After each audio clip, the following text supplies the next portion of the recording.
Hello everyone, welcome to my what I it in a day episode 9। তো দিনটা ছিল পয়লা বৈশাখ, তাই সকাল সকাল পুজো দিয়ে প্রসাদ খেয়েই অফিসে বেরিয়েছিলাম। তারপর আর কিছু খাওয়া হয়নি, লাঞ্চে খেয়েছিলাম tasty tasty chicken biryani. Actually বাড়িতে অনেক রকম আইটেমস রান্না হয়েছিল, জানোই তো বাঙালির পয়লা বৈশাখ বলে কথা। তো সেইগুলো অফিসে বসে খাওয়া আমার পক্ষে সম্ভব না, কারণ অতটা টাইমও হাতে থাকে না অত কিছু খাওয়ার মতন। আর এইভাবে খেতে ভালো লাগে না, বাড়িতে বসে খাওয়ার মজাই আলাদা। তো সেদিন চিকেন বিরিয়ানিতে আমার এক্সট্রা পাওনা ছিল 2 পিস আলু ছিল, আর বিরিয়ানিটা আমি প্রায় সময় এখান থেকেই খাই, বেশ টেস্টি। তো ফের কিছুক্ষণ পরে খেয়েছিলাম একটা লাড্ডু, যেটা অফিসের প্রসাদ ছিল। তো সন্ধ্যেবেলায় দেখতেই পাচ্ছ এক প্লেট গরম গরম মোমো নিয়ে বসে গিয়েছি, কারণ পয়লা বৈশাখের মেলায় গিয়েছিলাম গাইস। আমাদের বাড়ির পাশে বিশাল বড় চড়ক মেলা হয়। তো সত্যি বলতে মেলার মোমো আমি অতটা খাই না, তবে খেতে খুবই টেস্টি ছিল মোমোটা, তার চাটনিটা তো অসাম ছিল।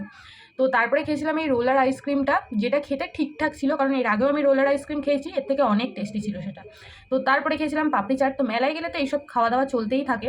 তো পাপড়ি চাটটাও কিন্তু খেতে ভালোই ছিল, কারণ মেলার দোকানগুলোতে তেমন একটা খাবার দাবার ভালো হয় না, তবে এবারে দেখলাম সব খাবারগুলোই বেশ ভালো। তো এরপরে আরও অনেক কিছু খেয়েছিলাম, যেটা আর আমার শ্যুট করা হয়নি, কারণ বাড়িতে গিয়ে আমি চিকেন মাটন অনেক কিছুই খেয়েছিলাম রাতে, আর ভালো লাগছিল সেগুলো দেখাতে আর দেখানো হয়নি। তার থেকে বড় কথা আমি ভুলে গিয়েছিলাম। তো ভিডিওটা ভালো লাগলে অবশ্যই একটা লাইক করে দিও। টাটা।